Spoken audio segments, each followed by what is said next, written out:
हाल है? ठीक ठाक, उम्मीद है आप खैरियत होंगे। आज हम आपको बताने जा रहे हैं कि हमारे शहर सुल्तान में मेला हो रहा है। अभी थोड़ी सी चीज़ें लगी हैं, आप लगना बाकी हैं, तो उस पर तो शहर सुल्तान जाके आपको इंट्रोड्यूस करवाते हैं। तो चलते हैं शहर सुल्तान की। अस्सलामुअलैकुम, welcome back to my channel. तो आज हम आपको शहर सुल्तान के मेले का विजिट कराएंगे। अभी लगा नहीं है, क्या क्या चीज़ आई हुई है आपको विजिट कराते हैं।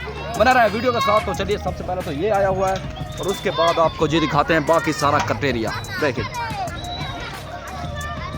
आप लोग देख सकते हैं कि यहाँ पे आधा सामान जो है वो यहाँ पे आ चुका है। तो ये देखिए, ये ऊपर रेलगाड़ी लगेगी, अभी सामान आधा हुआ आया हुआ है।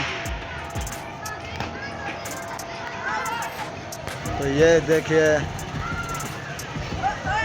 ये बेड़ा है, बहुत ऊंचा हो जाता है जब इस पर बैठते हैं, बहुत डर लगता है।